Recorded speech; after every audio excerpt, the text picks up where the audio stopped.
Hasn't gotten a lot of attention, because CNN's been too busy with, the fake Bernie sexist story and impeachment and all these things. The new NAFTA was signed today, and hint, hint, it's just as bad as the old NAFTA. This is what elected Donald Trump. Don't let them fool you. I know people that think the Russians elected Donald Trump. I know people that think James Comey elected Donald Trump. As somebody who was there, I could tell you, Donald Trump, he had them at NAFTA. He had them at NAFTA. But Donald Trump is also an expert bullshit artist. He is an expert at making pixie dust into gold. And this new NAFTA, if you've actually looked into what it is maybe on the margins slightly better. But it is literally the continuation of outsourcing jobs to other countries. The protections in there to, quote unquote, give Mexican workers and Chinese workers, higher wages, thus not enticing American companies to go there, are, in my view, toothless. I mean, I'll read to you just a little bit. This was signed today, overwhelmingly voted for in the Senate. Elizabeth Warren voted for it. Bernie voted against it. The U.S. International Trade Commission released its assessment of USMCA's economic impact. Overall, they foresee a minor positive impact, a GDP increase of 0.35% over 6 years, along with 176,000 additional jobs in the domestic economy, including 28,000 in the U.S. automotive and parts sectors. One aspect of the ITC's estimate focuses on labor rules that could increase Mexico union wages by 17%, assuming that these provisions are enforced. Oh, isn't that interesting? Assuming that these provisions are enforced. Well, guess where else that there was assumptions that regulation and provisions would be enforced? The regulatory bodies that oversee banks, the regulatory bodies that oversee insurance, the regulatory bodies that oversee home loans.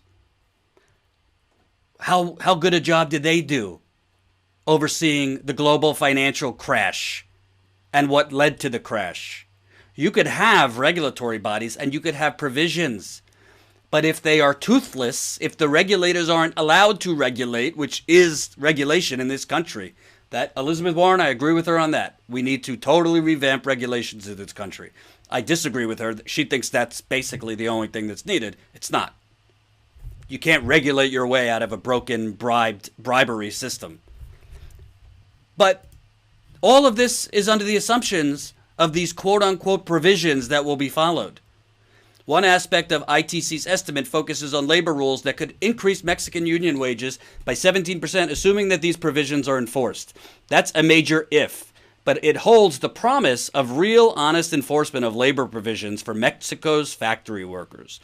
Only 14.5% of Mexico's labor force is unionized, and many belong to weak company unions. The AFL-CIO, other labor unions, and members of Congress are now demanding that enforcement tools be included in the deal to ensure actual progress. Note that such increases in Mexican wages might only happen after struggles that take longer than the 6-year time frame of the ITC assessment. Oh, great. So maybe the Mexican workers will get higher wages in 6 years. Because that's the only way. The only way to stop U.S. companies from offshoring is to ensure that workers in these other countries are paid living wages. Some of the most noteworthy changes in the USMCA involve stronger rules of origin for motor vehicle content, plus requirements that 40 to 45% of the labor involved earns at least $16 per hour. Companies not meeting these requirements would face a tariff on exports to the U.S., but as the Center of Automotive Research notes, the tariffs amount to a mere 2.5%. Companies could simply ignore these wage and content requirements and instead pay the minor tariff. Duh! This is the same exact principle as fining the fossil fuckers. You're gonna deploy a tariff? Well, what does it matter if you deploy a tariff on these companies if they only have to pay workers in a Mexican auto plant $2 an hour. They'll gladly pay the tariff because they're still way ahead than paying the auto worker in Michigan, Wisconsin, Pennsylvania, Ohio, Illinois. I mean, it's ridiculous. There is no provisions here that are going to stop the mass offshoring of jobs out of America. Elizabeth Warren supports this. Amy Klobuchar supports this. Biden can't vote on it, but he supports it. Which candidate would have the best chance to make the case to Trump supporters, you've been duped? The one who doesn't support it. You think Energy Transfer Partners, you think ExxonMobil, you think they get fined, okay, they're going to fine them $2 billion? That's milk money compared to what they make on these pipelines, on mining. Milk money. But honestly, the worst, I mean, obviously the offshoring of jobs is critical and it's terrible. But to me, I mean, with Australia up in flames, the Food and Water Action Executive Director said in response to this, don't let the Trump administration trick you. The USMCA is nothing more than a NAFTA 2.0, and it spells disaster for food safety, air and water quality, and climate change in America. The proposed agreement doesn't even mention, let alone do anything to stop, the worsening effects of our climate crisis. In fact, it actually encourages the construction of more harmful pipelines and dirty energy exports that would further expand fracking in the United States and Mexico. The same fracking that Amy Klobuchar, literally on a debate stage.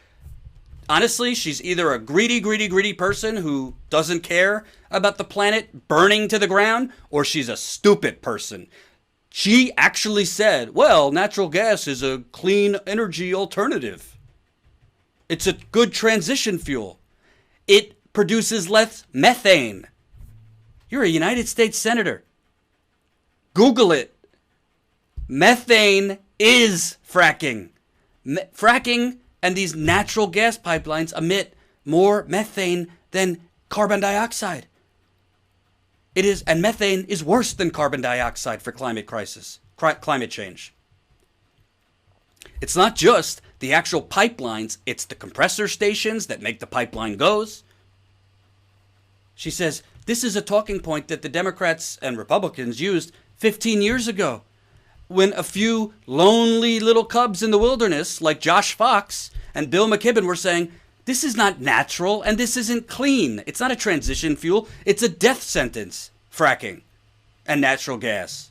In fact, it actually encourages the construction of more harmful pipelines and dirty energy exports that would further expand fracking in the U.S. and Mexico. It also drastically undercuts food safety protections with rollbacks on country of origin labeling requirements. At the same time, it hits consumers with a double whammy by simultaneously forcing Mexico to allow chemical giants like Monsanto and Dow to hide visual data about pesticide usage.